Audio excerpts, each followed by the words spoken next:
Apakah salah ijtihaduka nemen-nemene sira mergawe, nemen-nemene sira iku uzlah, nemen-nemene sira itu apapun tujuan Anda. Satu, Anda nemen-nemeni dengan perkara yang sudah ditentukan Allah. Awak dewi nyalokno dadi kepala desa, ngarepno, ditemani Pak, orang duwe duit diewangi utang lah kae kono ngetokno 50, aku kudu 75, kene ngetokno 75 ditambahi mungsuhe 50 dadine 100. Wah piye iki, wis tawamane nang dukun ditemani, nang kiai ditemani, nang ahli santet ditemani. Pokoknya bagaimana caranya kedudukan kepala desa itu jadi milikku. Lah ngoten nggih. Padahal kabeh iku wis ditetepno. Bagaimana kedudukan saya ini salah apa enggak nemen-nemeni itu? Loh gitu loh. Satu, wa taksiruka fima tuliba mingka, wa taksiruka lan utawi oleh lali ira fima ing dalem perkara tuliba kang wis den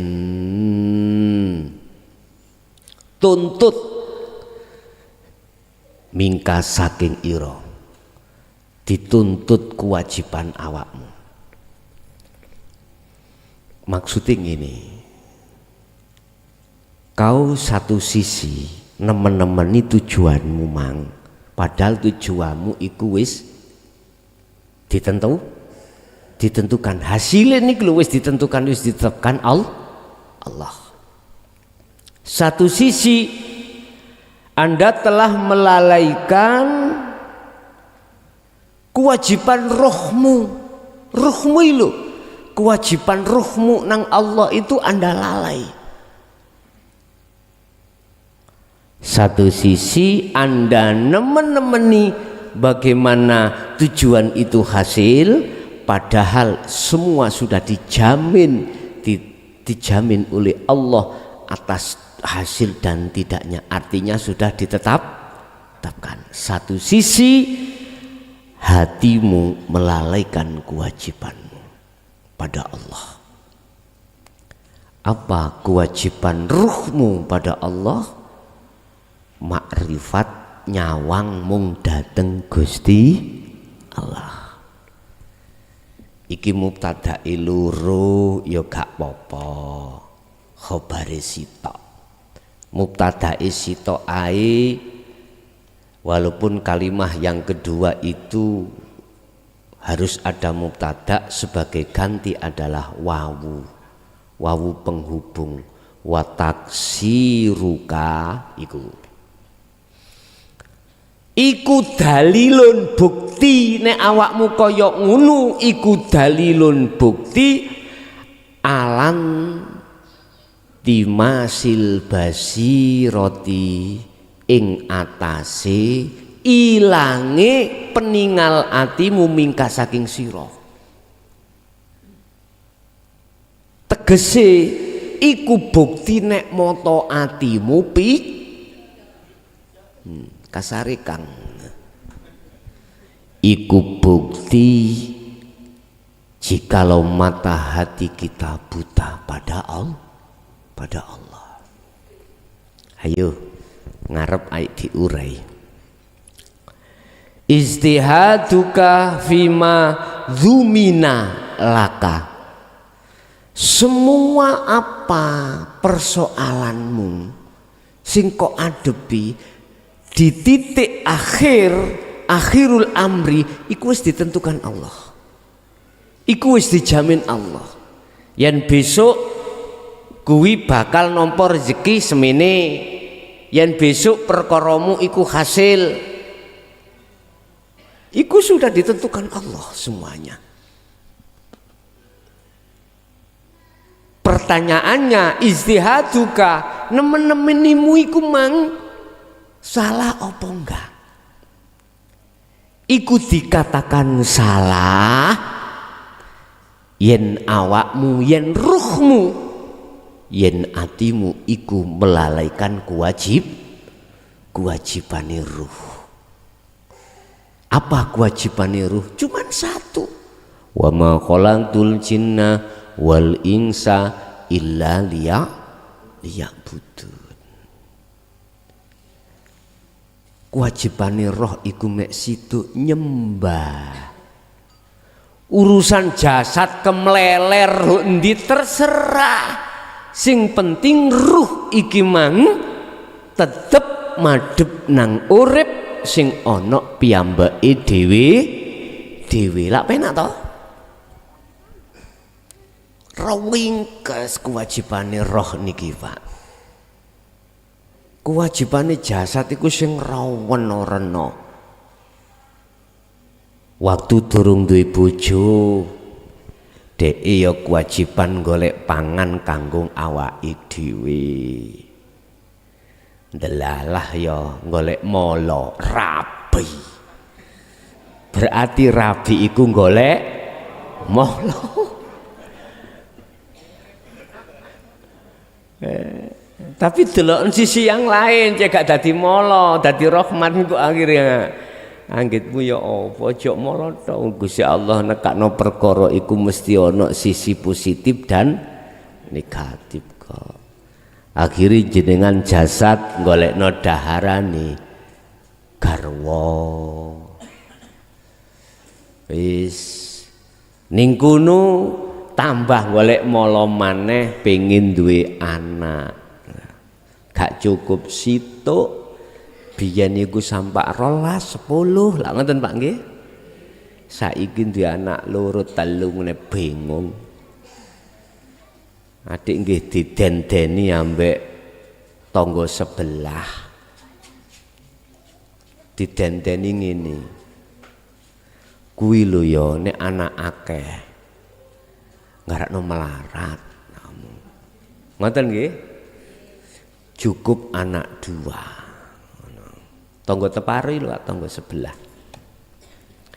Engko durung ya engko ngeragati. Dipikir cara akal jane bener, Pak. Cara akal nggih. Tapi kita tidak tahu di dalam rahasia di belakang itu semuanya Allah. Makane kula niku napa kaya pengen di anak sing akeh ya nek kuno. Urusan kuwi mbadok gak mbadok apa jari Gusti Allah wis ngoten mawon kuwi. Sing penting kene gawe jalan terus. Lho kae setuju ya Rek.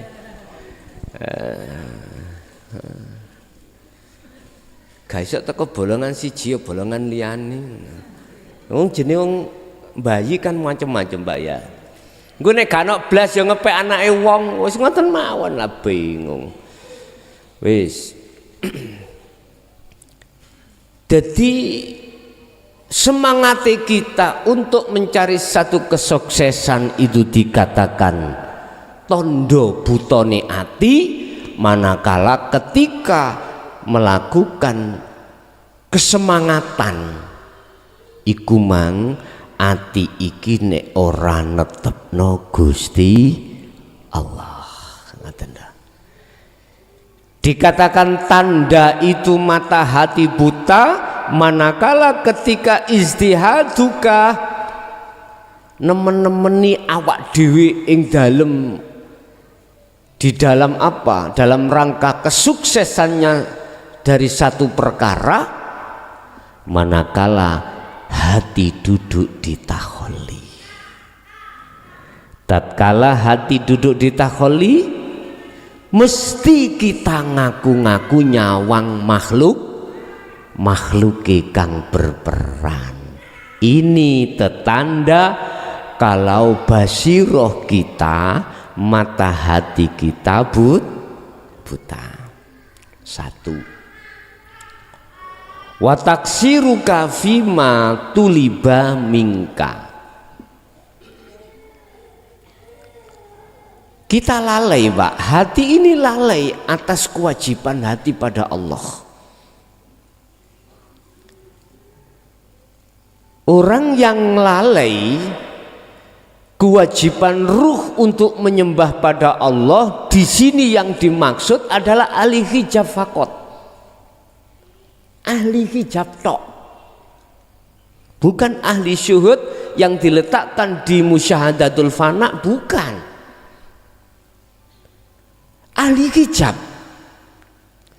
yang dikatakan lalai taksiruka, lalai dari tuliba minka. Tuliba, jadi kewajibannya ruh itu lalai Pak. Loh, dikatakan lalai dari mana? Ini wis tak buka sejarah dadimu biyen yo.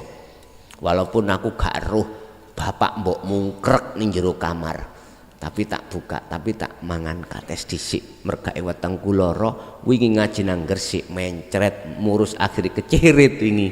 Nggih klambi niki kula damel budal wis numpak montor dadakno kecirit akhire mudhun blek telek kabeh. Saking gupuhe ganti jubah keliru roke bojoku Pak. Ya Allah. Jadi rok nisa nek ana belekane Pak nggih. Adik aku gak sarungan. Yes. Akhire lungguh kok ya ndelalah dipasno Allah kono gak dikei kursi. Lungguh nisa dikei bantal. Bingung kula. Akhire enggak kakean apa gak kentekan akal. Serban tak deleh ngarepi dengkulku. Nek umpama gak tak deleh ngono ketok Pak aku gak sarungan, gak sualan. Kok yo pas lah ngono. Ya Allah. Wis tak mangani kates engko cara bahasa syariate iki jene gak kecirit. Sakno jubah iki wingi wis arepe dienggo ngaji lah kok ora. Mari magrib bengok-bengok gawean aku amat dipisui Pak. Gawean aku. Nggih, ngoten. Pun ngeten. Mayoritas ahli hijab iku lali roh iku biyen tau janji menyang Gusti Allah. Prosesi kita ada dua, proses jasad dan proses roh. Ini pun tertuang di dalam Al-Quran. Kalau prosesnya jasad kita secara tidak langsung itu dari tanah, ruh prosesnya dari Allah.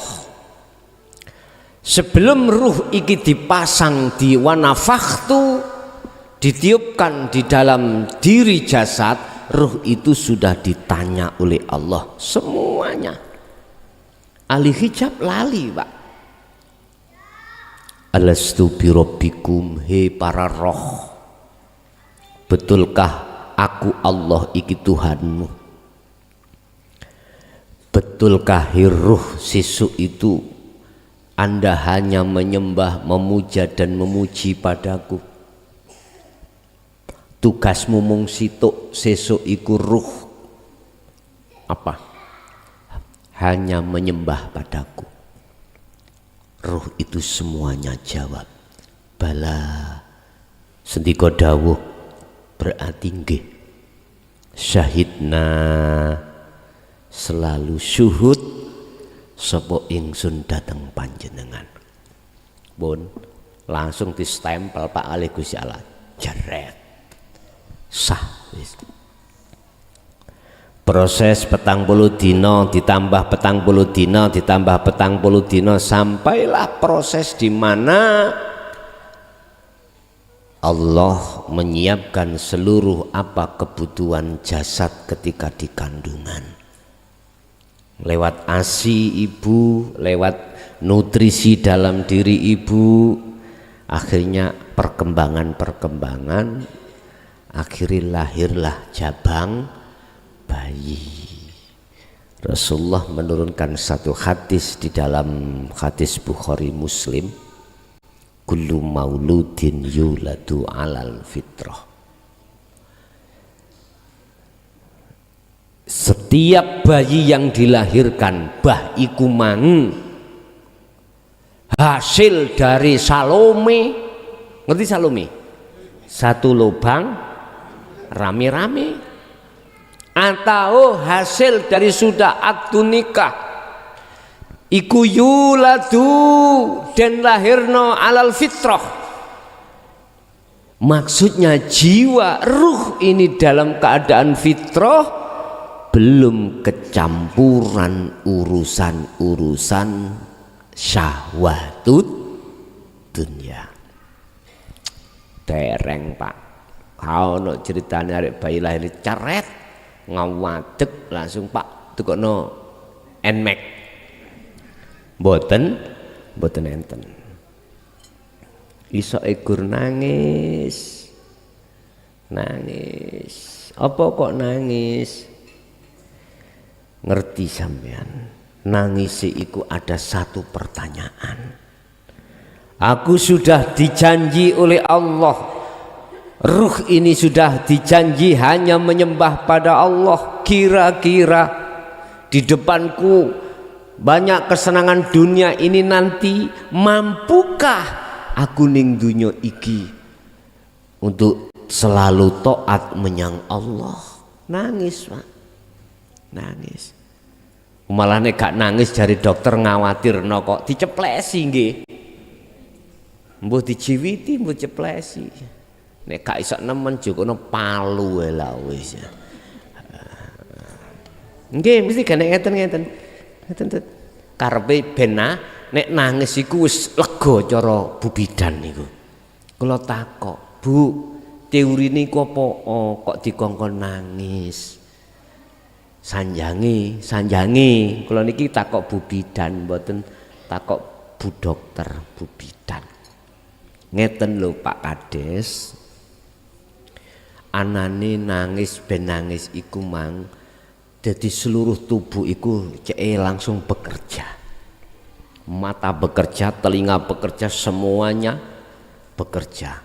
Istilah misalkan sound system iku kan meliputi berbagai komponen dalam diri.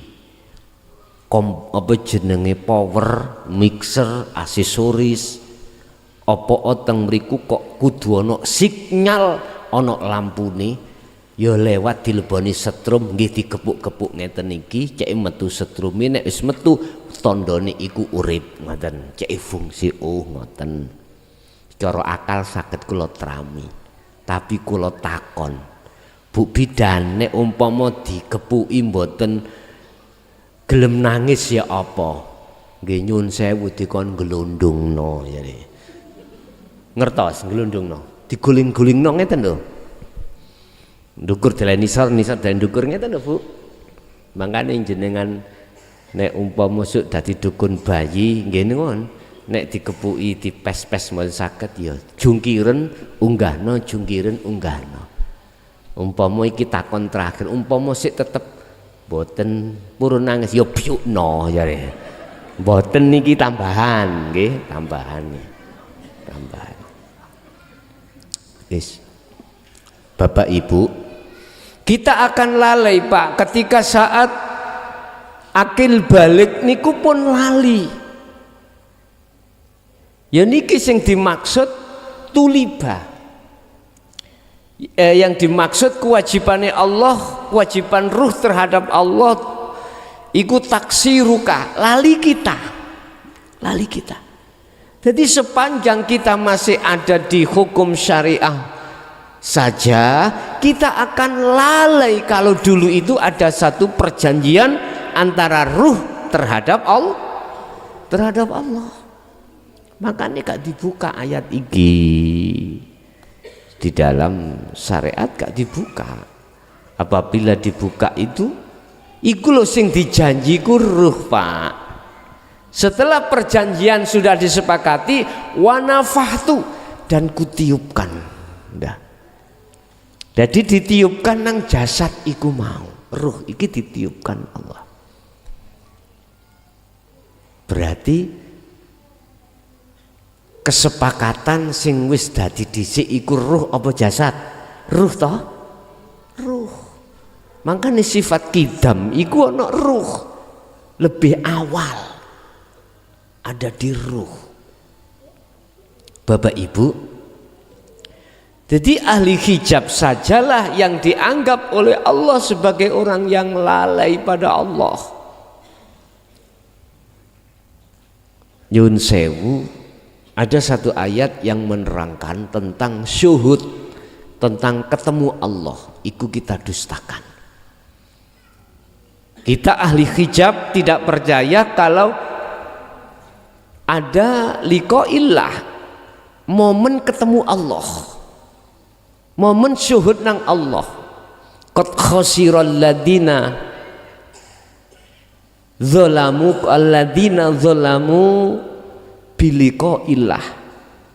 Sungguh merugi, sungguh celaka bagi ruh ketika saat di dunia itu mendustakan tentang biliqa'illah, pertemuan ruh pada Allah.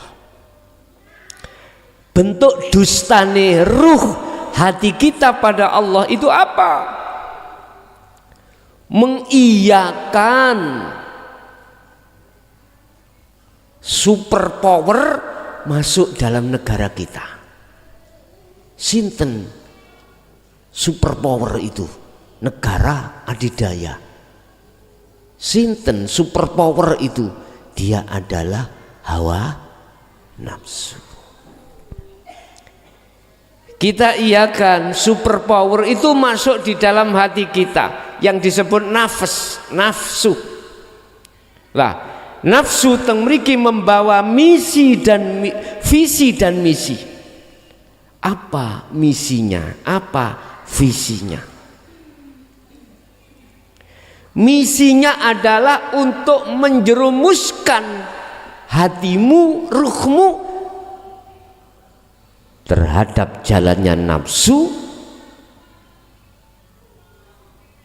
Visinya memberikan satu sistem untuk beriman terhadap selain Allah.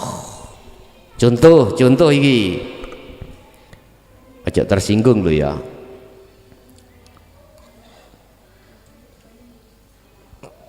Yakino atimu ketika kuwi mangan kates, baik rasa manisnya, terus wetengmu asale murus gak murus, yakino karena kates pepaya.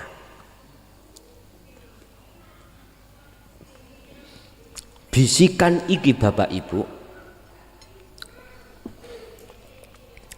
datangnya dari nafas, dari nafsu, yang nafsu itu minal jinnati wanas. Bisa jadi dari manusia memberikan pengarahan, akhirnya ati yakin legine iku sumbere sangka kates. Satu sisi melalaikan terhadap Allah, satu sisi harus beriman terhadap selain Allah. Manakala hatiku seperti itu, maka syiriklah hatiku pada Allah. Nis, iku visi dan misinya nafsu. Bapak Ibu, manakala ini kita biarkan terus menerus di dalam hati, Allah mengatakan fi qulubihim maradun fazadahumullahu maradha. Di dalam hatimu ada sebuah penyakit, ada sebuah hijab yang menutup mata hatimu sehingga awakmu, dirimu dengan penyakit itu kau tidak akan pernah bisa wusul datang Allah. Lah penyakit itu tidak lama-lama tidak tipis, tidak hilang, tapi kelama-lamaan bertambah tebal, penyakit bertambah besar. Fi qulubihim maradun fazadahumullahu maradun, dan itulah akan menjadikan kegelapan ruh, dan itulah hakikatnya ruh masuk alam barzah. Hijab itu menutupi, mendindingi hati ruhmu, akhirnya gelap pak.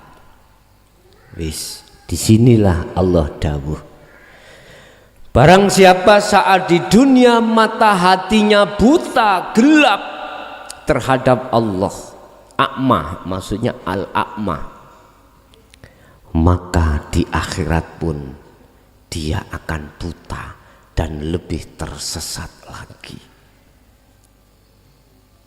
Apabila butanya mata hati di dunia ini sampai pada kematian. Wis terserah jenengan, terserah. Apakah isih tetap mata hati kita biarkan buta, ataukah ada upaya untuk membuka tabir mata hati? Saya kembalikan pada seluruh umat.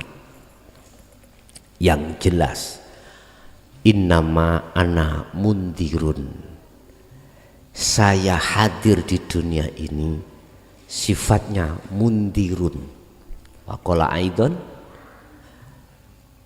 innama ana nadirum mubin, saya hanya datang ke dunia ini untuk menyampaikan hal-hal yang berkenaan dengan ruhmu yang jelas. Urusan Anda percaya dan tidak percaya bukan urusan saya. Urusan Anda datang dan tidak, itu bukan urusan saya. Itu semua urusan Allah, pribadi saya. Tapi manakala ku kembalikan terhadap dirimu, mau atau tidak urusan kamu masing-masing. Tapi setidaknya Anda harus merenungkan surah Al-Isra kalau nggak salah ayat 72. Tolong dikoreksi nanti barangkali keliru. Wa man kana fi hadhihi a'ma, dan barang siapa di dunia ini mata hatinya buta, fahuwa fil akhirati a'ma, kemudian sudah terlanjur mati di dunia ini Anda, maka di akhirat pun juga buta. Di alam barzah, di alam kebangkitan, di alam akhirat sana Anda akan mengalami satu kebutaan. Sifatnya orang buta itu mesti gelap. Lebaro kaya apa jalan iku mesti ndadekake sempit bagi dirimu. Iya, karena kau tidak tahu arah. Hadza siratum mustaqim, jalan yang lurus kau tidak tahu, mesti belok. Kalau nggak percaya, udah kamu dengan mata zahir secara akal tutuplah matamu. Udah jalano kamu mulai masjid itu sampai ke timur, ya. Coba aku yakin engko sing isok tekan kono takai duit 10 juta. Duit sapa? Ya mbo.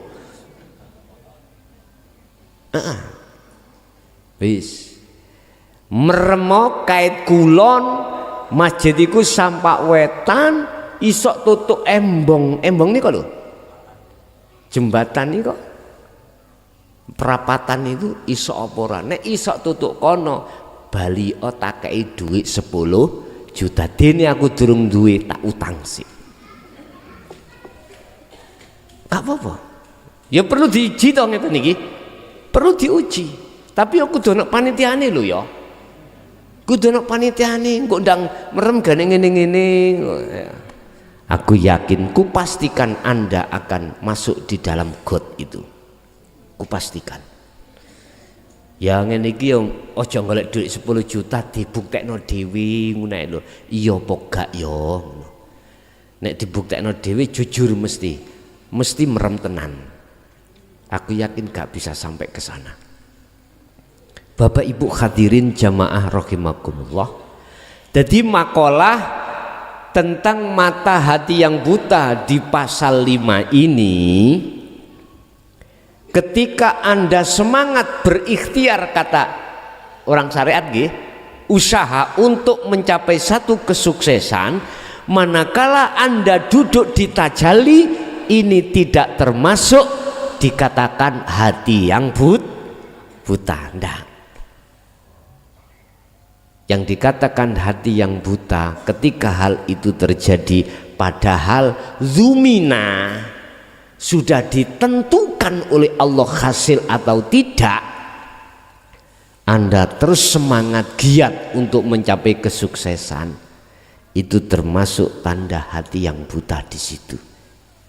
Keisok buta, iya, tidak akan tahu semuanya di situ ada Allah, ada rahasia Allah yang menentukan di situ. Itu karakter kita sebagai ahli hijab. Itu pasti, Pak. Tapi yang awal tadi enggak, Pak. Bapak Ibu hadirin jamaah rahimakumullah, kesimpulannya Anda silahkan untuk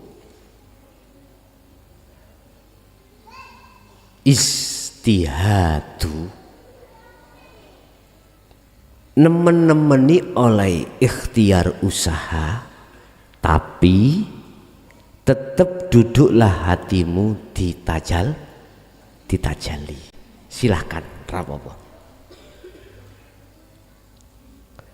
Berangkat kayaknya ikhtiar usaha itu dari sisi makhluk, tapi itu tidak disebut ikhtiar atau usaha sisi makhluk manakala hatimu duduk di tajalli. Mosok sih Gusti Allah itu ikhtiar? Lah mboten toh? Gusti Allah mosok disebut ikhtiar? Mboten. Udah, iki disebut apa terserah Allah. Yang jelas tanda mata hati kita buta tatkala kita agawe opo wae ati tidak melihat Allah sesungguhnya yang memiliki itu semuanya. Biar tidak seperti itu, maka duduklah hatimu ditajali Allah. Makanya sebelum meninggal apa saja yang harus Anda lakukan supaya tidak hati ini buta lagi. Pertama, wis ndang ndoleko guru akhirat. Luru, Anda minta jangan toto ilmu hati. Telu, mesti engkau akan diperintahkan uzlah sendiri. Dengan begitulah untuk membersihkan semua tabir atau hijabnya hati. Oke, itulah Bapak Ibu apa yang bisa kami sampaikan. Kita masuk pada session tanya jawab atau dialog. Monggo menawi wonten sing ditakokake kula aturi, monggo.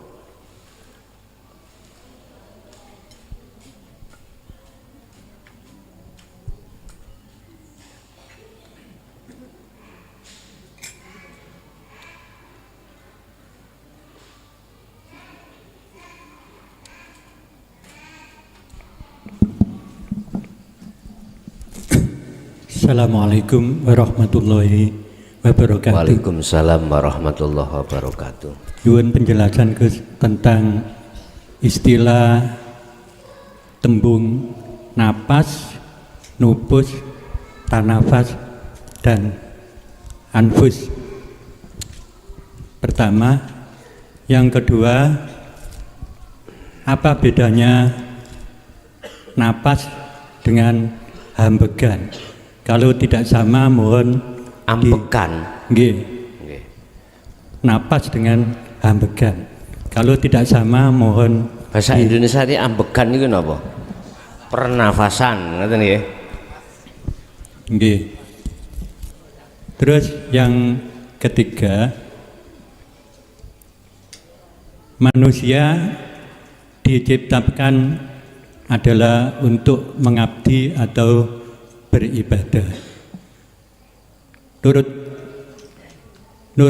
Nurul Iman, kalau dia beribadah atau menjalankan perintah Allah, dia mendapat pahala atau ganjaran. Sedangkan kalau melanggar atau menjalankan larangannya, dia mendapat azab atau berdosa. Yang saya tanyakan,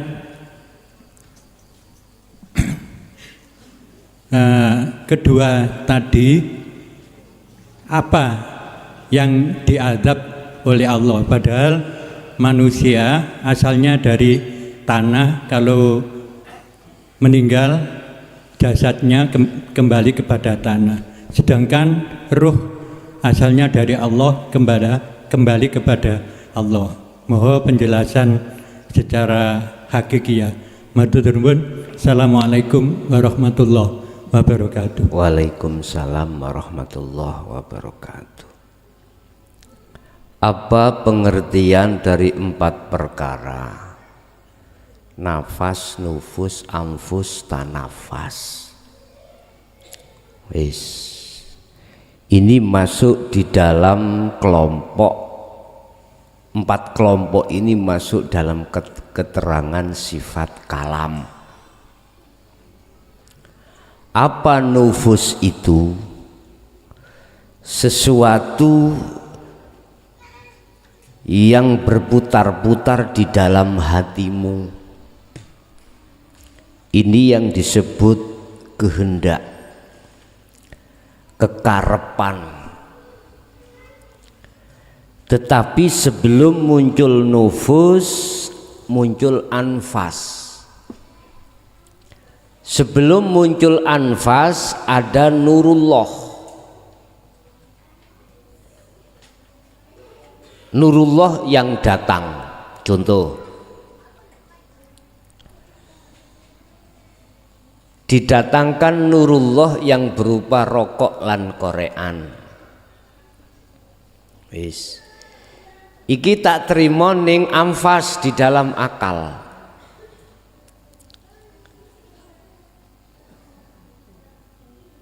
Anfas ini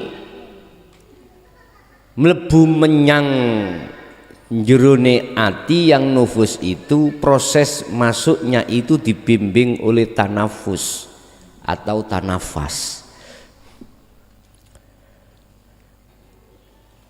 Ngomong ngeten, enak bae rokokan yo. Enak bae nyedot rokok iku. Ati jawab, nufus jawab, iya.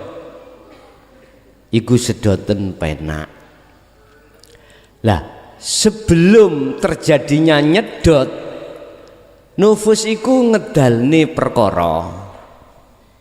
Lewat cangkem disebut nafas. Mlebu metune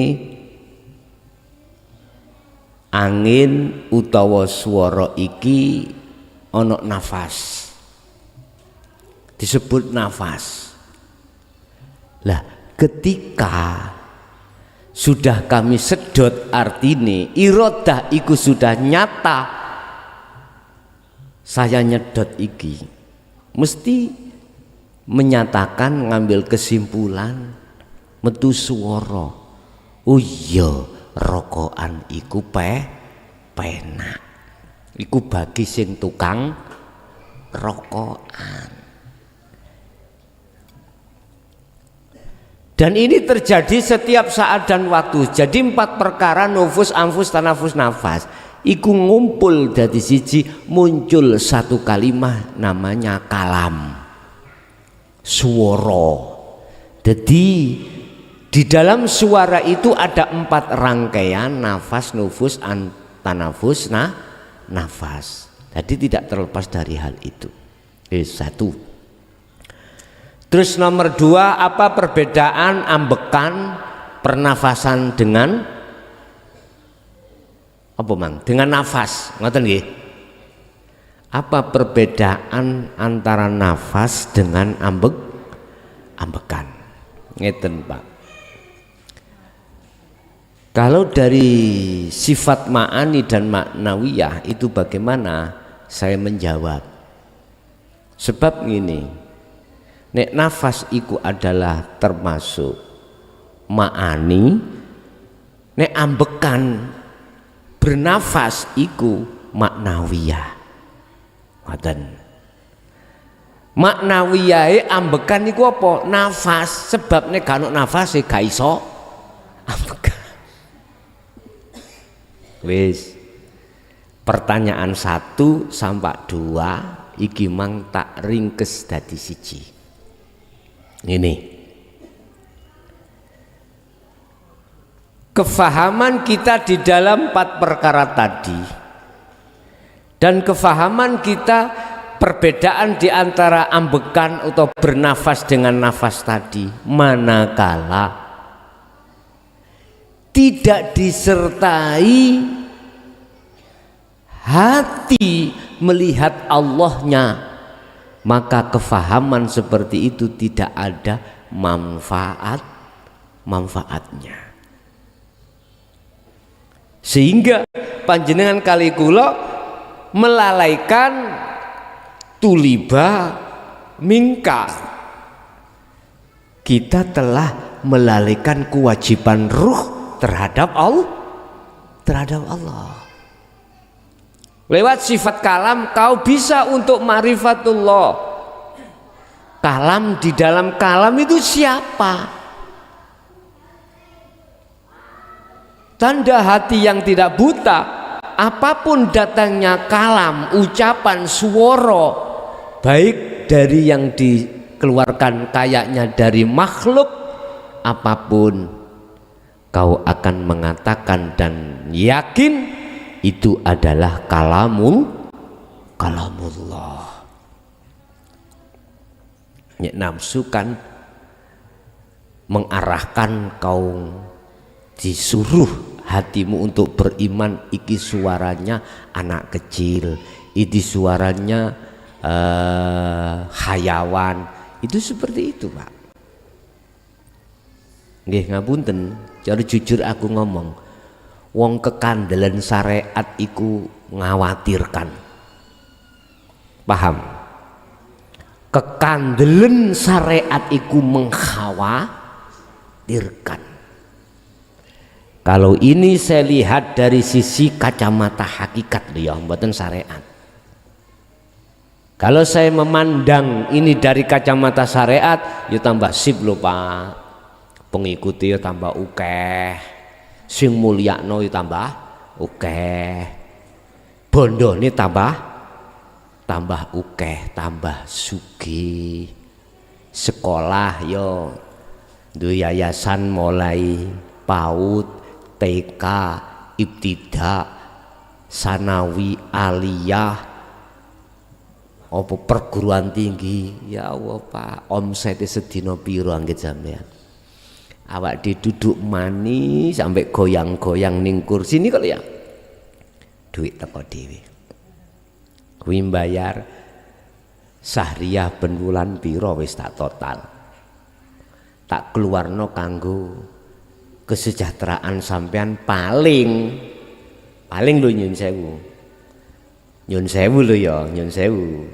Aku bicara fakta di lapangan.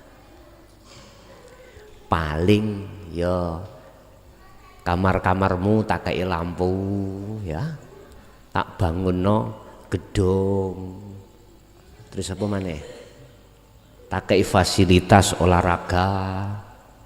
Tapi ku mang berangkat ya teko duitmu dhewe. Uang gedung mlebu semene atus. Hah? Sahriyah sampean. Paling tak sangokno guru-guru sing ngaji cerit. Ngerti cerit cuman ya? Ya Allah, dewangi budal ngaji mulang pedahan pancal. Gudi. Piro cak bayarane ngajimu sawulan? 500.000. Ngingoni anak bojo keyakinan oh sing penting Gusti Allah kok yang ngekei ganjaran. Tenang ae. Kula Pak, mari mobil Avanza ngalih dadi Al-Fatihah. Iya, lho faktane nggih. Ya duit syariah sampean iku tak lompokno dadi situ, aku musyawarah pengurus tak bayari crit. Sisane ndi tak ringkes. Ke tambahan tuku motor Alphard. Nggih Pak. Mari ngono omahku tak gedung, tak tingkat. Bila perlu tingkat 7 ya. Subhanallah. Itu karakter kita manakala kita masih ada di nurul iman. Makanya benar apa makalah Syekh Ibnu Athaillah ini. Barang siapa yang sibuk ijtihadu, sibuk terengginas untuk mencapai satu kesuksesan dohir, apakah dohir iku rizki, apakah dohir iku pangkat, jabatan, kedudukan, sementara satu sisi kita melalaikan kewajiban ruh terhadap Allah, itu salah satu dalilun, bukti kalau mata hati ini buta pada Allah. Setaujo cara kula dadi murid ana mburi ngono, jos guru, jos lanjut, raimu lanjut kene dicak-cak wong ngene. Mungsuhi gak sedidik Pak sing nyaji, ya Allah. Wis gak apa-apa. Bapak Ibu hadirin, itu yang nomor 2. Terus yang nomor 3, masalah sing diadab, apakah jasate, apakah rohi.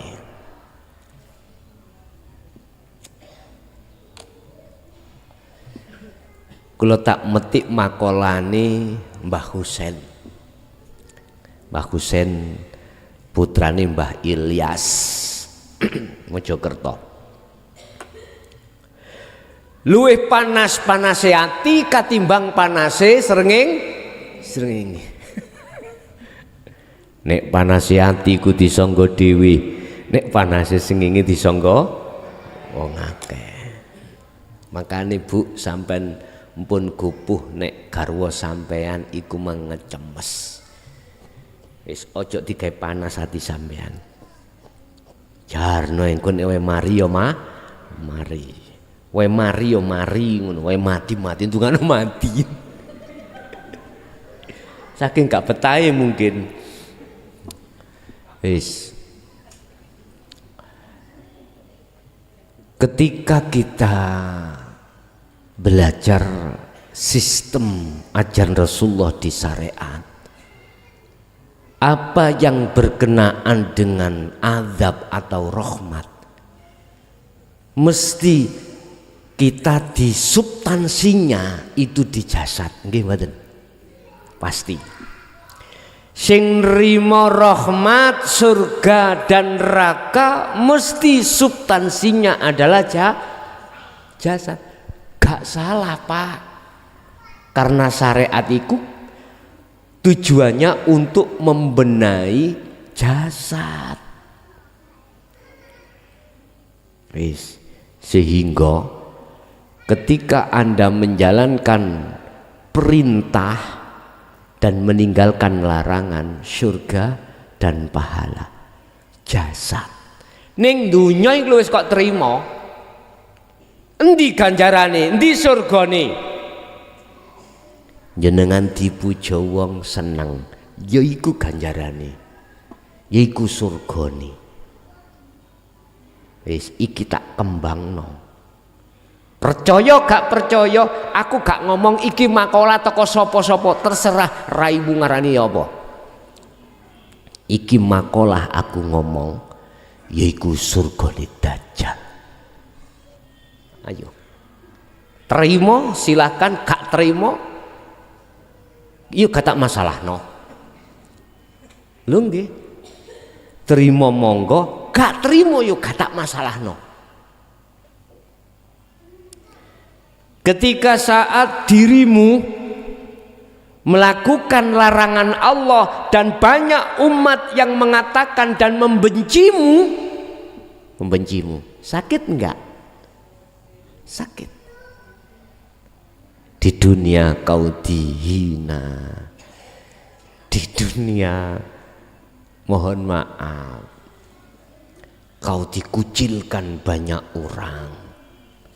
Di dunia Anda itu tadi wis tak rapenak, gelisah, khawatir dan lain sebagainya. Inilah Anda masuk dalam nerakanya Dajjal. Manakala pertanyaannya setelah meninggal kau tetap masih di nerakanya Dajjal apa di neraka Allah? Tergantung waktu kau dicaci, dimaki oleh banyak orang, hatimu kemana? Hatimu sakit atau tidak? Jikalau sakit,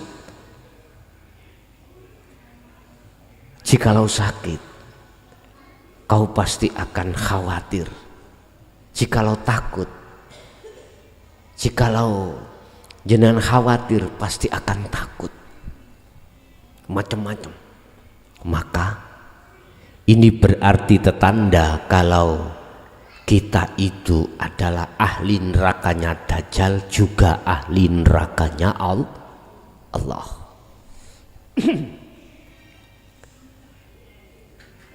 Ini hukum jasad, Pak.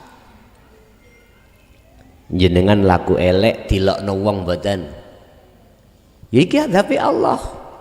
Jenengan laku apik dipuja dilem wong mboten, iki surgane jasad.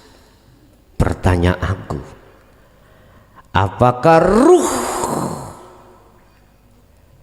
surga nerakanya ruh itu di mana? Apakah di dunia ini sudah terjadi? Apakah di dunia ini neraka dan surganya ruh itu sudah terjadi? Tinggal kulon jawab, saya jawabnya dari sisi mana. Kalau di sisi hakikat sudah, di dunia ini kita sudah masuk surganya Dajjal, juga masuk surganya Allah golongan.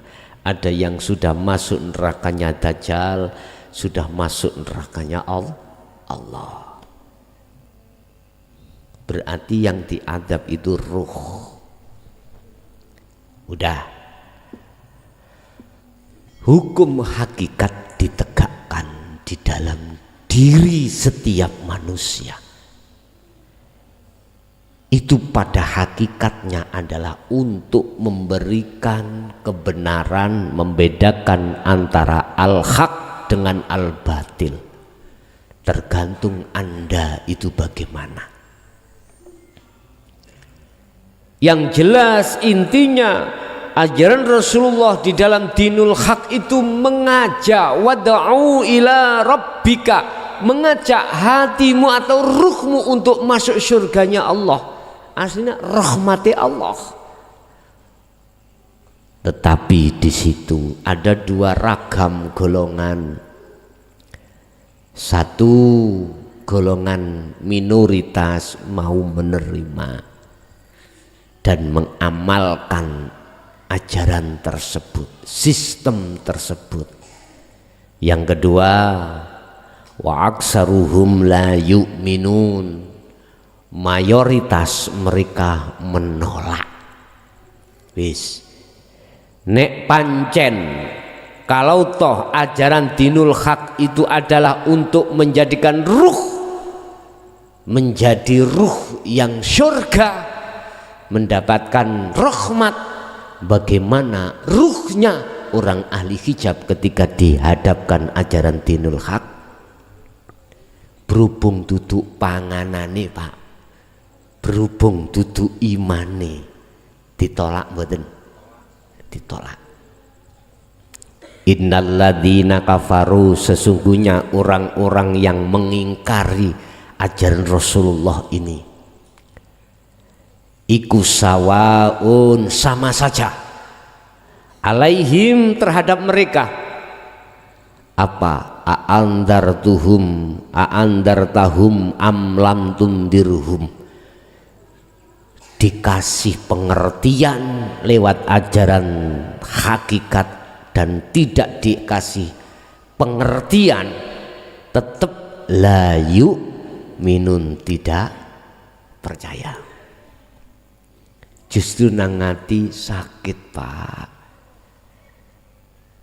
Ayo sampean delok wong sing gak menginginkan ajaran Rasulullah hakikat ini didatangkan, mesti muring-muring hati ini.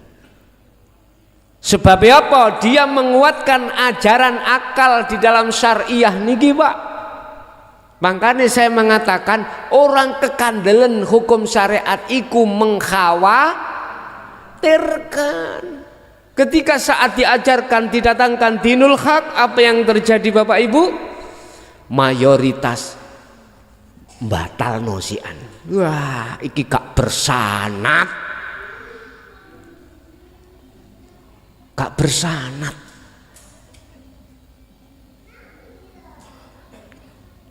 Ini runtutannya nang sopo? Sampai tutuk Rasulullah apa gak? Bapak Ibu, mohon maaf ya.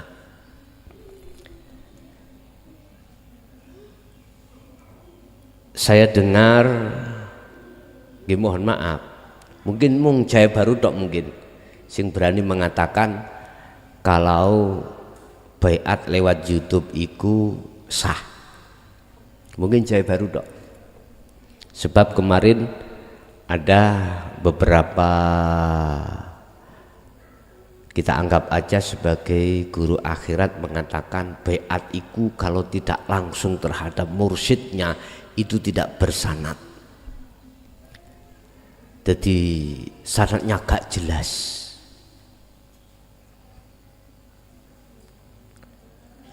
Iku sanatnya YouTube, jadi YouTuber. Oke, mungkin kalau boleh kami sedikit menjelaskan mengapa saya katakan lewat YouTube iku nggak apa-apa. Sing penting antimu iku bisa memahami, meresapi hakikati syahadat. Nyun sewu. Kalau kita membaiat, kita diposisikan sebagai mursyid, membaiat, kalau masih merasa kita yang membaiat, menurut saya tidak bersanad, karena memenggal hak Allah. Dalam hati kita, kalau kita manusia makhluk masih merasa kalau kita yang membaiat, menurut saya hakikati tidak bersanad. Umpama sanate gak muttasil tapi munfasil. Apa muttasil itu sambung, nek munfasil itu putus. Satu saja kalimat. Heta, tanpa Allah pada dirimu isoklah dirimu makhluk bisa membaiat. Mungkin ini sebuah renungan. Saya tidak menyalahkan mereka yang mempunyai makalah. Kalau kau bersanad di YouTube gak sah, otomatis baiatmu gak sah.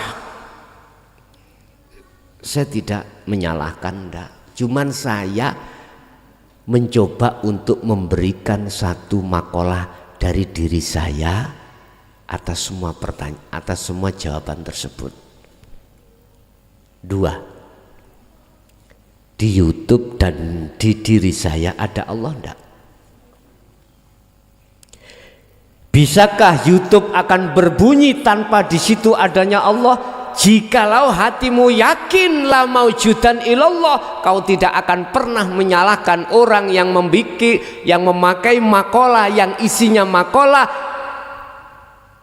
Bila mana baiat di YouTube itu sah atau tidak sah,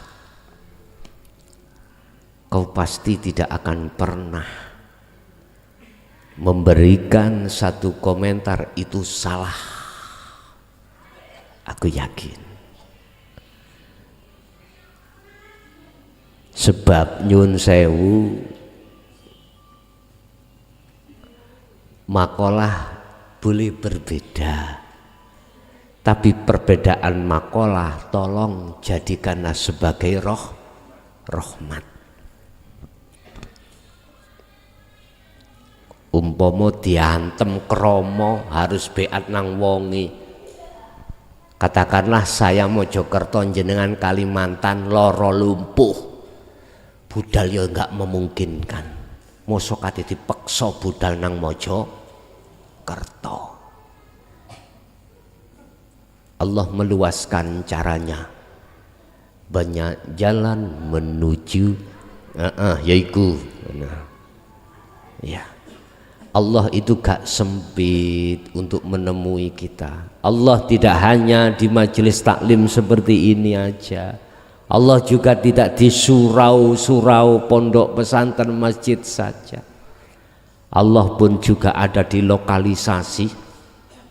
Allah pun juga ada di tempat manapun. Fa'ainama tuwallu fathamma wajhullah.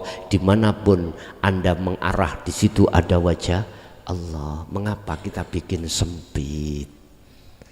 Jadi saya menjawab atas makalah yang mengatakan siapa yang berbaiat di YouTube iku gak sah. Ada Pak?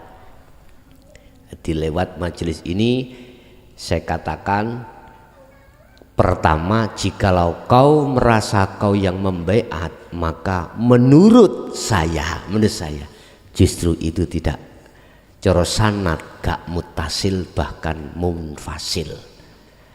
Sanad iku gak sambung tapi putus. Mohon maaf, mungkin ya boleh kita untuk bersatu meja ya juga boleh untuk mengklarifikasi. Tetapi yang kedua, percaya enggak kalau pada dirimu, diriku di YouTube bisa berbunyi, ada Allah enggak di situ? Kalau Anda yakin di YouTube itu ada Allah, maka la farqa bainahum. Tidak ada bedanya di baiat lewat YouTube dan di baiat langsung oleh orang yang mengeluarkan baiat itu. Karena hakikat yang membaiat adalah Allah. Kalau kita masih merasa kita yang membaiat, berarti kita ingin dipuja, ingin diikut, ingin dijunjung. Ketemu berapa? Bapak Ibu, makanya di dalam urutan menurut saya tentang kemakrifatan itu ada beberapa tahap. Kadang kita makrifat ilmu disebut ahli tahqiq, ya, ahli ilmu hakikat. Apapun bentuk ilmu hakikat, dalil, hadis, kitab, perpaduan, mukobalah, apal kabeh. Gak katik buka kitab ono sing takon di dalile Quran langsung nyeplos, di hadise langsung nyeplos, riwayate ya wis nyeplos. Makalah ijtima apa jenis ijma kias sebagai mukobalah referensi dari kitab si A si B, ahli sufi apal kabeh, tapi tidak menjamin makrifat amal manakala tidak berlaku amal. Ini loh Pak. Pertama, makrifat ilmu disebut ahli tahqiq, ya, ahli ilmu hakikat. tidak upahnya sebagai ahli nujum, ahli pikir, ahli kitab. Wis, iki proses, dan ini bukannya tidak penting, penting Pak. Cuman kalau kita melangkah ke depan, tahap berikutnya, sudahkah makrifat amal? Lakunya sudah belum? Apakah lakunya belum dikarenakan sibuk bertausiah, sibuk nuturi wong, sibuk ngilingno wong, sementara lalai terhadap diri sendiri. Esuk awak dhewe perjalanan rono disibukno sampak mencret. Ya, Masya Allah. Terus di situ lali dengan kewajibannya diri sendiri pada Allah. Kalau menurut saya rugi Pak. Mending tenguk-tenguk ning ngomah sualan cekak ya, ngalor ngidul nyangkul pacul gitu, gak kadik bertausiah tapi laku ning genah. Tetapi pertanyaannya, kalau sudah makrifat laku amal, tinggal istiqomahnya bagaimana? Teng mriku. Jadi ada beberapa tahap Pak niki. Sebelum makrifat ilmu, kita itu belajar dulu tentang ilmu. Iki butuh waktu bertahun-tahun Pak. Isok maca kitab mune bertahun-tahun, gak sak wulan rong wulan. Ya toh? Sehingga ada istilah majelis taklim pondok pesantren.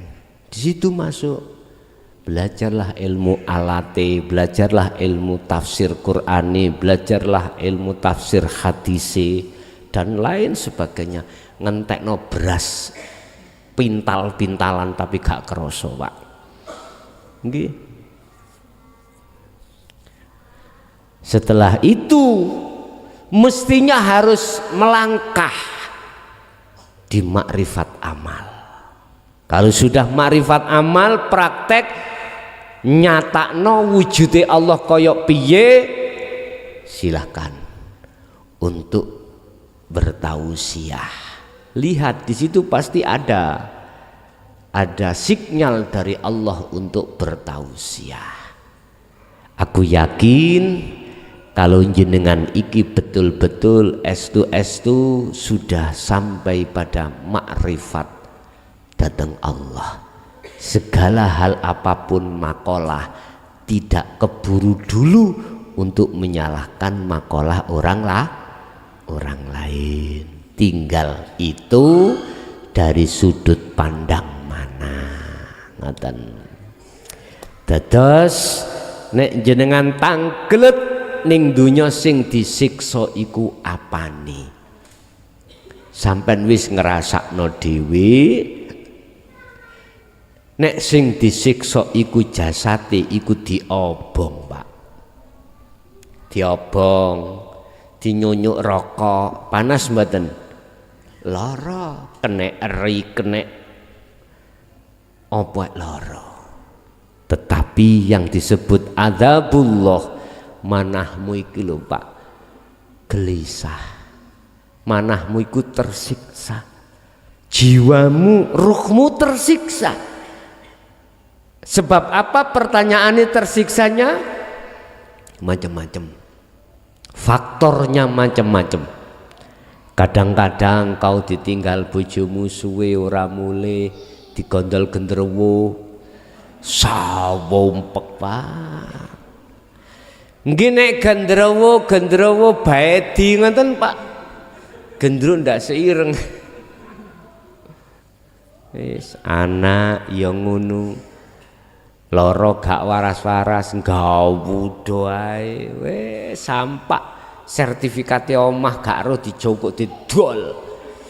Wis dadi perkara sawumpet. Wis ya ngono urusan kebutuhan dunia selalu kekurangan. Sing teko iku gak ngutangi malah nagih utang bingung akhirnya piye nek dijarno ngene mati ngadeg kau minggat Sri minggat ya Allah. Terus minggatmu iku bisa nyelesaikno masalah mboten saged percuma Pak percuma wis iki bentuk siksane Allah. Terus ngomong ning akhirat piye kau akan disiksa di akhirat iku tatkala di dunia hatimu tidak merasakan kedamaian. Wis titik. Padahal kedamaian itu hanya diletakkan pada biliqaillah bertemu Allah. Makanya napa hadis Kanjeng Nabi terus yang mengatakan suiku penduduk surga luwih titik katimbang penduduk neraka. Ahli hakikat di sini Pak, ruh itu di dunia itulah beliau yang menempatkan kedamaian di situ. Masyaallah garwa sampean kali kula nggudo ya. Njauk blonjo moh titik padahal kini ra nyekel duwe ya ta. Ketok bojone gak nyambut gawe sawompek. Ngono dadi lanang sih nek ngono. Aku tak dadi wet. Nggih ngapunten.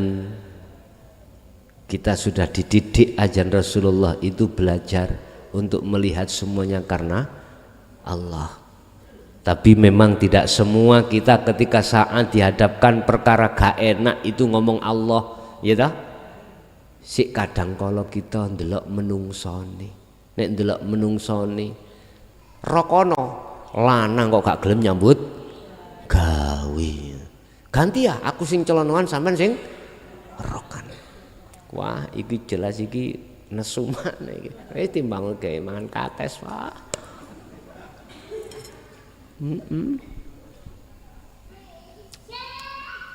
Ada yang mengkritiknya itu Mbak.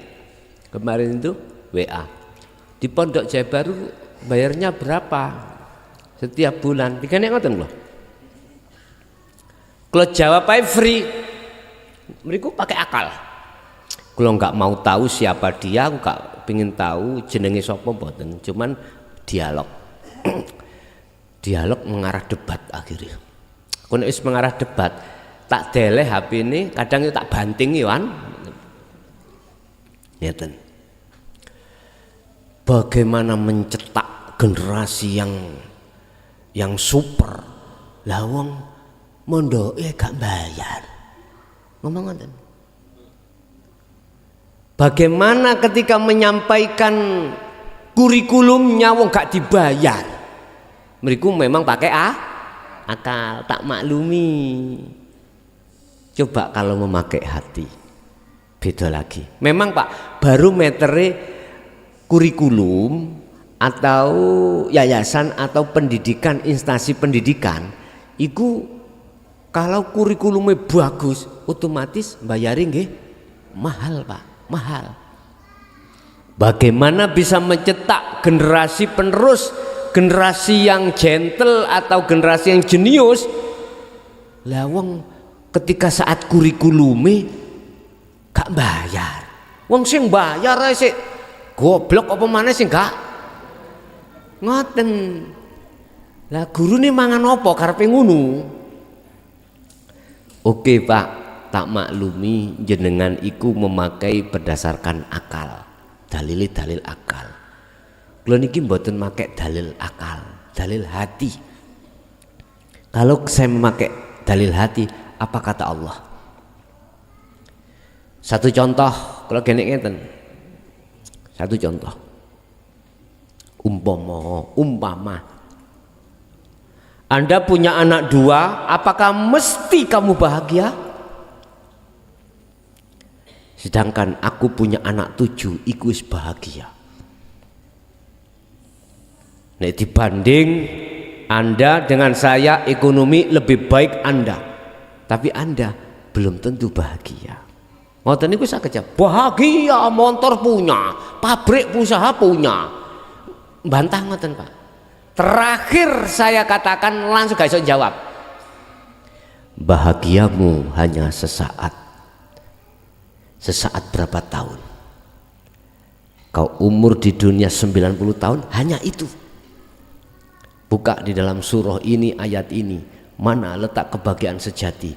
Ternyata biliko illah, bertemu Allah. Wis gak iso jawab wis. Sesuk iku Pak yo, akhirnya kalem ngomongi. Sing bongko iku gak wong melarat tok. Wong sugih nggih melok bongko pun ngoten. Lho nggih, wis langsung pun mboten hubungan kali kula pun. Nggih pun. Purik mungkin jelas. Tapi dengan kerendahan hati saya, manakala saya membikin hatimu iku manggelisah, mohon maaf. Tapi di dalam kegelisahan itu kalau kau mau memikirkan tentang Allah, Anda justru akan menjadi golongan orang yang dibuka hatimu tentang hidayah Allah bil huda wa dinil haq. Nek gak percaya monggo, nek percaya nggih monggo. Nek gak percaya mara nanggone Mojokerto. Nggih. Nggih, ada lagi? Monggo.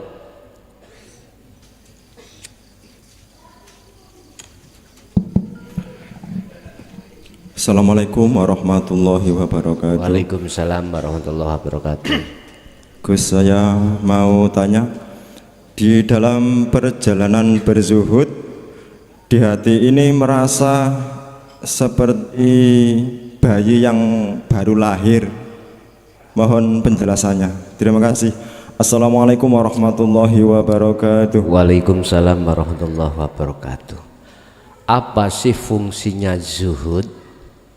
Kholwat, uzlah, suluk, yaitu yakfur bittauhid wa yu'min billah. Fungsi daripada uzlah atau zuhud adalah membersihkan semua pengaruh-pengaruh belenggu-belenggune nafsu, kotoran-kotoran hati. Apa sih kotoran hati? Apa sih belenggunya hati? Yaitu hubbus syahawah dari syahwatud dunya. Cintanya hati disebabkan karena kesenangan duniawiyah. Pengaruh-pengaruh itulah yang harus dihilangkan hanya dengan cara zuhud. Secara otomatis ketika kita zuhud pasti akan dibekali oleh guru akhirat kita tentang sirul asror untuk masuk di dalam tahapan makrifat syu'ar, makrifat ain, makrifat hak. Pastilah Pak di situ. Sebab dengan cara begitulah untuk membersihkan hati. Yang pertama, kedua, Allah tidak akan menerima satu hamba untuk bertemu terhadapnya manakala di dalam diri hamba masih ada selain Allah. Makanya dengan cara membersihkan hati dari kotoran hati, setelah bersih maka disitulah Allah menerima Anda. Makanya sudah benar diistilahkan seperti bayi baru lahir. Sebab ono bayi yang wis suwe lahir iki baru lahir. Ono bayi umur sedina, ono bayi umur 20 tahun. Wonten mung bedane nek bayi umur sedina utawa baru lahir iku ora duwe jenggot, ya ora duwe untu, ora duwe reno-reno. Siapapun yang melihat pasti suka. Suka bukan karena hub tresno mboten, suka karena rahmat. Saknoni anake sapa ya ana kene. Ngoten nggih. Padahal dudu anak sampean dhewe. Apa maneh sing gak duwe anak pengin ngepek. Ngoten. Ya Allah. Tapi ana bayi sing umure 6 tahun, bedane ya wis jenggoten, untune ya wis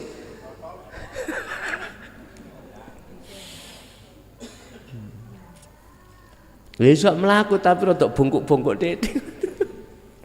Iku maksude jenengan kali kula baru sadar, baru keluar dari zona kotor menuju zona fitrah. Fatalaqa Adamu min Rabbi kalimatin fataba alaih. Setelah Nabiullah Adam menerima ajaran ini, kalimatin ya ajaran dinul haq ini, terus dia iku mang melakukan fataba alaih, baru Allah mengampuni seluruh kesalahan, menerima tobatnya. Jadi seperti bayi gak baru lahir, seperti bayi suwe lah, wis suwe lahir, lho ngoten to. Ya bagi kita, Pak. Jadi dilaksana ibarat bayi yang baru lahir itu jenengan kembali fitrah maneh. Iki urusan roh lho Pak, bukan jasad lho nggih. Roh bukan jasad. Jadi unsur roh bukan unsur jasad, unsur rohani bukan unsur jasmani. Nek jasmani ya kaya ngono kuwi umur swidak ya ambune ya apek, Pak. Nek umur sik sedina mesti wangi arek cilik ya. Kok endi ana arek cilik ambune banger, mboten enten. Pasti wangi. Nek sing bayi umur swidak mang tangi turu masalah Pak. Wis untune wis pedhot seseh, ngilere tutuk kene tek. Nek arek bayi tangi turu lho, diambung sik penak. Megake mangane namung mimi asi Bu Pak. Jenengan kali kula wis ngragas wis apa wae dipangan, diuntal. Ya iki ambune boleh tadi kaya ngono. Keringete aja anak kecil baru lahir, ya Allah sedep Pak. Keringet sampean. Wis gak ngomong kelek aku. Tambah nemen niku. Wis, jadi uzlah zuhud itu fungsinya membersihkan ruh ya dari kesalahan-kesalahan pada Allah. Otomatis kalau sudah selesai laksana bayi barulah istilah ruh sampean sudah dibebaskan Allah dari pengaruhi hawa nafsu. Inggih, ada lagi. Assalamualaikum warahmatullahi wabarakatuh. Waalaikumsalam warahmatullahi wabarakatuh. Numpang nanya sedikit. Dalam Al-Quran Allah berfirman, ma asobaka min hasanatin faminallah wa ma asobaka min sayyiatin famin nafsi. Apa-apa yang datang di sini nggak ada manusianya, mungkin ya yang datang pada kita semua manusia. Kalau memang itu baik, datangnya dari Allah. Tapi apa-apa yang datang pada kita manusia kalau memang itu jelek, datangnya dari diri kita sendiri. Dan secara global di akhir rukun iman yang ke-6 di situ ada wabil qadari khairihi wa syarrihi minallahi ta'ala. Mohon diperjelas. Sekian, assalamualaikum warahmatullahi wabarakatuh. Waalaikumsalam warahmatullahi wabarakatuh. Memang miturut tafsir muhakamah, terserah dari tafsir apa. Dari ayat ini Kalau baik datangnya dari Allah, kalau jelek itu datang dari nafsunya, dirinya sendiri. Ini kalau dilihat dari sisi syariah kacamata. Pada dasarnya supaya manusia itu tidak cenderung pada hal-hal yang bersifatkan kejelekan, supaya tetap menegakkan satu kebenaran, kebaikan. Tapi apakah bisa? Ternyata di lapangan tidak seperti itu. Yang jelas Bapak, ayat ini ada substansinya, ada maksud yang mungkin di situ tidak dijelaskan, ya. Menurut saya, supaya manusia itu tidak berlaku jelek. Jikalau ini maksudnya sebetulnya itu dari dirinya selain Allah, berarti ada Tuhan lain selain Allah. Ada penguasa lain selain Allah yang menguasai perkara jelek. Kalau di situ mana tauhidnya? Mana bentuk pengesaanmu terhadap Allah, mana? Padahal inti daripada ajaran Rasulullah adalah wad'u ila rabbik. Semua Rasul mulai Nabi Adam sampai Nabi Muhammad, inti ajaran semuanya adalah mengajak umat ini supaya kembali pada Allah. Berarti ada kaitannya dengan tauhid. Fungsi ilmu tauhid adalah mengesahkan Allah, menunggalkan Allah sebagai Tuhan, tidak ada penguasa selain Allah. Terus bagaimana kalau disinkronkan dengan ayat tentang masalah iman yang mengatakan tentang perkara elek takdir api khairihi wa syarri minallah, tabrakan laan. Nah ngoten nggih, nek kalau panjenengan nyawang melihat kacamata satu mesti tabrakan Pak. Tapi kalau panjenengan melihat kacamata yang lain, aku yakin tidak ada kata-kata tabrakan. Sebab ayat satu dan yang lainnya itu tidak ada kata tabrakan. Bagaimana sinkronnya? Ini Pak, nafsi dirimu ini duduk oning tajalli. Nek panjenengan duduk ning tajalli, nafsu, nafsan, nafsin, diri, ingsun sinten? Allah. Baru di sini tidak ada kalimat gap atau tabrakan, nggak ada.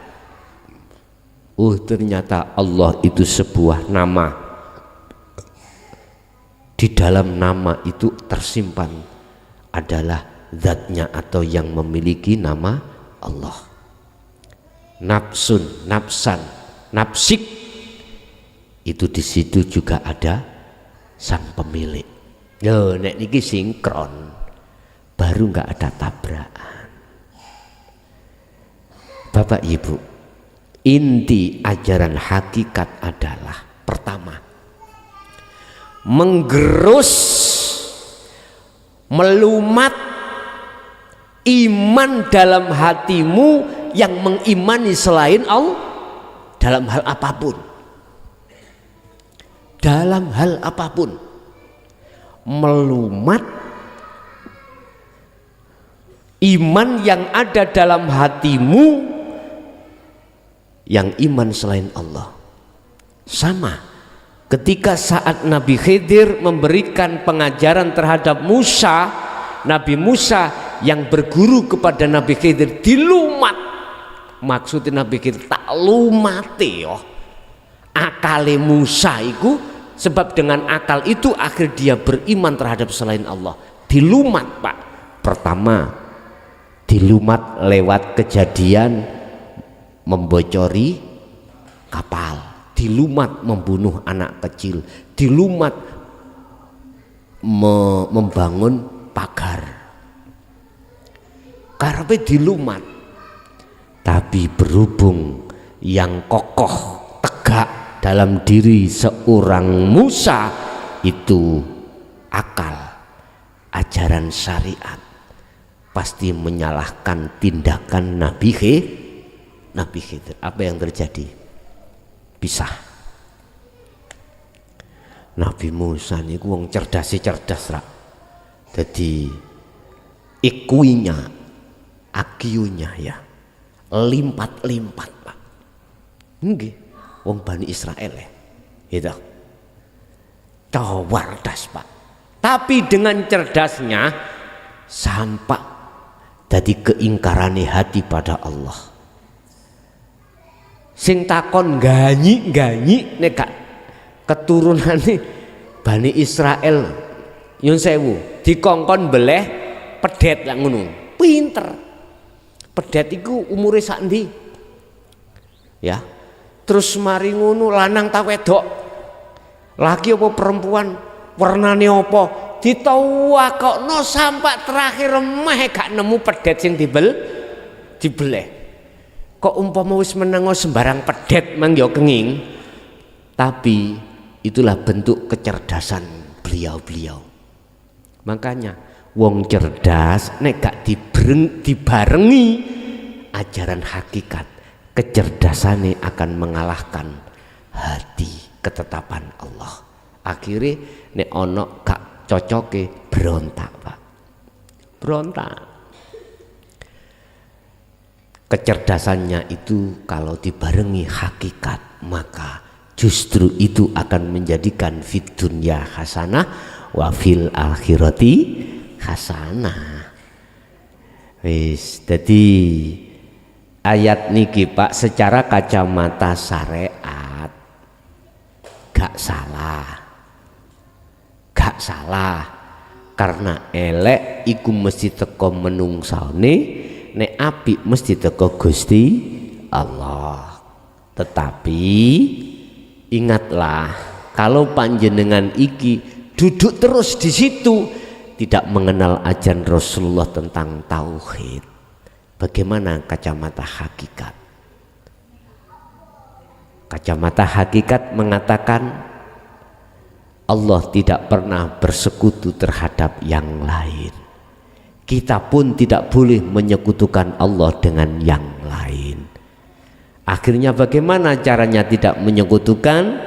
Nafsik gak ndelok makhluke, Allah gak ndelok jenenge. Baru cocok khairihi wa syarrihi minallah. Sehingga kalimat api, kalimat elek iku unsur dari ajaran syariat. Kalimat api, kalimat elek dari hakikat iku dadine sifat jaisnya Gusti Allah. Jadi Allah gak elek, dadine Allah berjais. Api Allah berjais. Inggih, wonten melih. Assalamualaikum warahmatullahi wabarakatuh. Waalaikumsalam warahmatullahi wabarakatuh. Punten abi kula badhe tanglet tentang sejatinya kita sebagai manusia hakikate maksiat terhadap Allah niku dos pundi. Yang kedua, apa ada perbedaan antara nabi dan rasul, atau nabi itu hanya nama yang diutus Allah di antara 25 nabi, sedangkan rasul penerus seperti ulama sama Pak Yai gitu. Tapi dalam lagu Roma Irama itu banyak nabi yang diturunkan gitu syairnya. Pun ngonten mawon. Assalamualaikum warahmatullahi wabarakatuh. Waalaikumsalam warahmatullahi wabarakatuh. Hakikat maksiat pada Allah itu adalah maksiatnya hati, maksiatnya ruh. Ya. Apa maksiati hati atau maksiati ruh pada Allah? Hubbud dunya khati'atun kabiratun. cintane atiku menyang wujud menungso wong wedok. Cintane atiku nuju wujud jamale wong wedok. Iki berarti aku cinta nang wujud dohire wong wedok iku berarti maksiate ati. Walaupun wong wedok garwa kula dhewe. Kacamata hakikat loh, bukan syariat. Apalagi orang lain. Syariat yo maksiat, apalagi hakikatnya. Jenengan nek duweni iman sing ngaji iki mukhlason seongkok makhluk, maksiat awakmu. Atimu maksiat. Tambah abot nggih? Abot. Atimu hanya umiru. Wa ma umiru illa liya'budullah. Hanya beriman semuanya itu adalah Allah. Berarti nek dilihat dari jawaban ini, sering kita hati itu tiap saat waktu Makanya Allah dawuh dalam surah Al-Insan ayat 26, wa minal laili fasjud lahu fasabbihu lailan tawilan. Nek bengi iku cah bersenono atimu sangka awan-awan mang berbuat maksiat dateng Gusti Allah. Kelawan apa? Ya zuhud khusus. Makanya siapa yang sering zuhud, maka dialah yang menjaga kesucian hati. Hati-hati suci bukan berarti suci terus. Dia ikut terkotori dibersihkan, terkotori dibersihkan, terkotori dibersihkan. Begitu seterusnya. Innallaha, ingat, innallaha yuhibbut tawwabin wa yuhibbul mutatahhirin. Sesungguhnya Allah itu seneng nang wong ahli maksiat. Gak kaget teman. Seneng wong ahli maksiat, selalu dia itu bertaubat, membersihkan. Berdosa wong berdosa suka, tapi dia selalu membersihkan dosanya, selalu membersihkan kotoran hati. Lebih suka wong koyok ngene iki daripada dan membenci orang yang berbuat taat, tapi dia itu merasa bangga dengan ketaatannya. Ayo pilih di peno. Nggih nyun sewu. Selama kita belum diletakkan Allah di maksum, selama itu masih kemasukan kotoran hati. Fasjud, tundukkan hatimu terhadap Allah. Artinya semua kembalikan pada Allah. Fasabbih, dan bersihkan hatimu dari penyono keyakinan datangnya tadi lo dari selain Allah. Lailan ing dalem wengi iku tawilan kang dawa ya sing suwi. Ngono iku kadang-kadang diewangi drenginging. Nangis tak kuping ternyata nangisi suwe gak iso nyaur. Lah ya apa ini? Subhanallah. Bapak Ibu hadirin jamaah rahimakumullah, itu masalah dosa hakikat, maksiat hakikat itu maksiat hati terhadap iman selain Allah. Terus yang kedua apa mang? Nduk. Perbedaan antara Nabi dan Rasul. Perbedaan Nabi dan Rasul. Iki aku mandangku dari hakikat, nek mandangku dari sisi syariat. Nabi iku belum tentu Rasul, Rasul iku mesti Nabi. Nabi iku belum tentu menyampaikan, nek Rasul itu menyampaikan.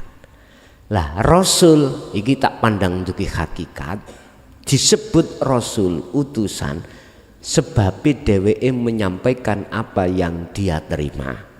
Sebelum dia menerima, sebelum dia menyampaikan, dia sudah membuktikan apa yang akan disampaikan.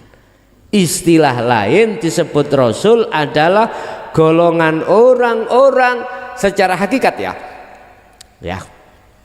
Golongan hamba-hamba Allah tidak hanya menerima wahyu saja, tetapi dia sudah meraktek nih maksud wahyu iki piye. Tidak hanya faham ilmunya, tetapi sudah mempraktekkan dari sebuah ilmu tersebut. Kalau ilmu hakikat dia sudah sampai makrifat pada Allah. Iku Rasul menyampaikan seperti itu. Sehingga ketika dia menyampaikan wahyu Allah, jerit, otomatis Rasul itu tunggal nang Allah. Tunggal nang Allah. Kalau sudah di sini, maka nanti ada pertanyaan dari umat iku gak bingung. Rasul jawab iku mboten bingung, mergae semua jawaban ada di dalam itu. Karena dia sudah masuk di situ. Satu, disebut nabi iku sudah sudah memegang wahyu Allah, sudah membuktikan wahyu Allah, cuman gak diperintah untuk menyampaikan. Tinggo dewe. Paham maksudnya nggih? Hati wong sakmene kae belum tentu Allah menyuruh untuk menyampaikan.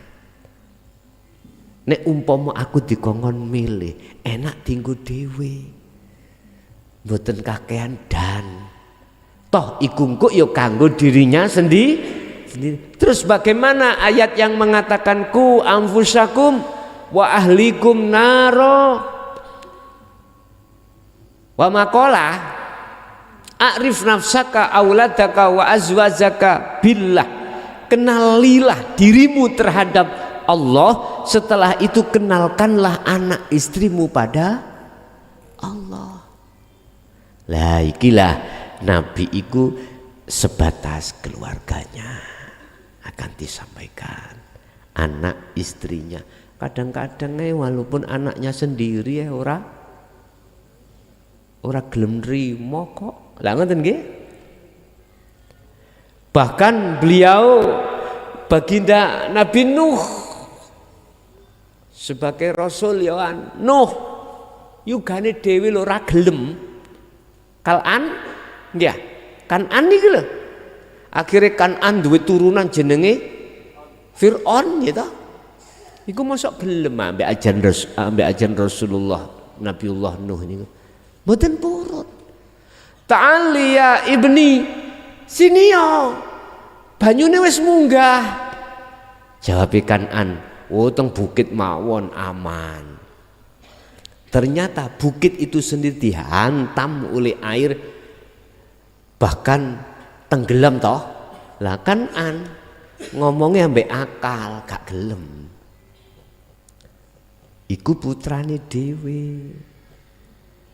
Artine ngene Pak, sampeyan nek ana makalah, isine makalah, kita kalau bukan keturunane wali, taek iso marifat nang Allah, ojo percaya.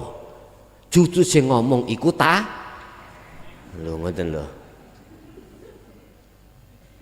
Nurun ala nurin yahdillahu linurihi mayyasha. Melihat dari ayat ini, cahaya makrifat itu hanya diberikan terhadap hamba yang mboten ngomong nasab, mboten ngomong keturunan. Mayyasa man ing wong yasa kang ngersakake sapa Allah ing man. Cuman kini pertanyaane wong sing ya apa, orang yang bagaimana, hamba yang bagaimana yang digendaki Allah, itu yang harus kita urai. Elek ala ngene lho Pak, jenengan ambek aku iki kabeh dulur, nasabe teko Nabi Adam lah. Ngene gegeran. Wis ta. Makane mayasa sapa sing digendaki itu kita urai. Dumeh kuwi anake kiai. Engko mesti dadi kiai, telek ah. Ya tergantung. Ya gak sedikit anake kiai ku dadi berandal, ya. Gak sedikit jenengan anake petani, anake tukang begal iku dadi kiai, oke. Bingung nek ngrasakno nasab Pak, sumpah bingung. Wis ayo melu Gusti Allah sapa hamba yang dikendaki itu, barulah nanti ketemu. Makane ojo fanatik-fanatik nemen ambek nasab, ambek keturunan ojo.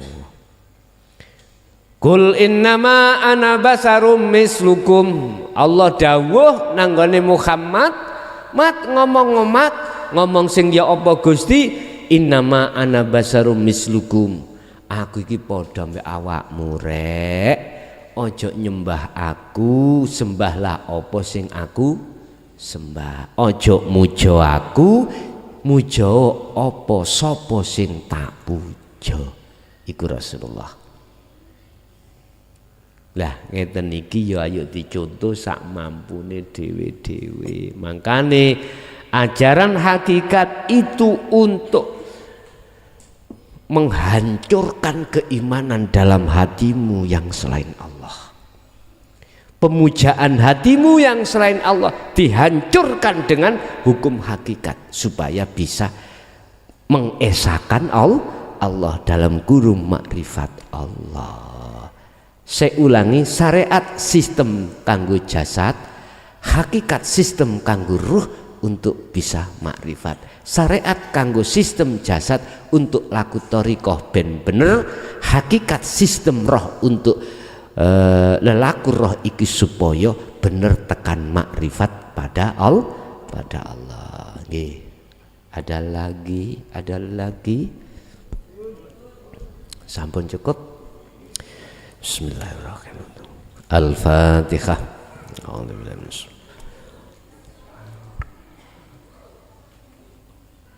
Akhirul kalam. Assalamualaikum warahmatullahi wabarakatuh.